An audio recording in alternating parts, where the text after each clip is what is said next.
The Strategic Importance of Lifting Restrictions on Ukrainian Strikes in Russia, by Satori News.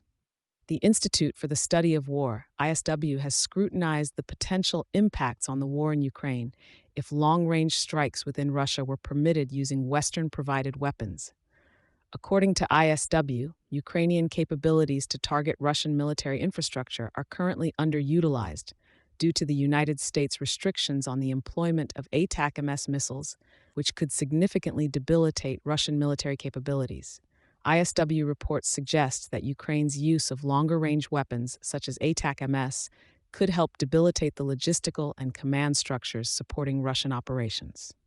The redeployment of Russian air assets away from the front line and into deeper territory, initiated to avoid the reach of Ukrainian strikes, reflects a potential change in the Russian military posture that a lifting of restrictions could exploit. Currently, only 20 of the 250 military and paramilitary targets within Russia that could potentially be struck by ATACMS missiles are permitted to be targeted by U.S.-provided HIMARS missiles, and this limitation primarily excludes vast Russian rear areas that support the country's continued aggression in Ukraine. The ISW highlights that many of these rear facilities are hard to rapidly move or protect, such as large military bases and logistics centers that have remained static and vulnerable.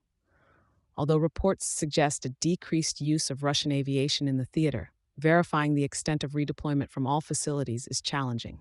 Nevertheless, the Ukrainian ability to generate operational pressure through strategic strikes without even targeting all possible military and paramilitary objectives could force Russia to reconfigure its defensive strategies significantly.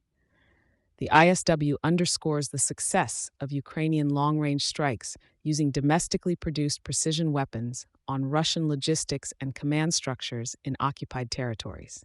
The Ukrainian strikes have coerced the Russian forces to disperse their assets and introduce inefficiencies in their logistics, a tactical advantage for Ukraine that could be marked up considerably by changes in restrictions on Western-provided weapons.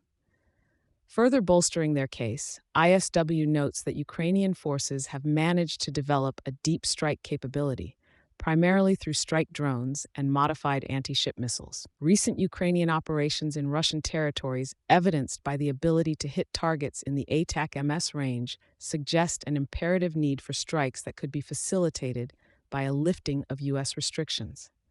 In light of these assessments, potential changes in U.S. policy regarding the use of long-range weapons could precipitate a strategic shift in the war. Ukraine, by capitalizing on such amendments, could pose a more critical threat to Russian operations both in occupied territories and within Russia, forcing a reconfiguration of Russian military logistics and potentially altering the trajectory of the war. Thank you for choosing Satori News.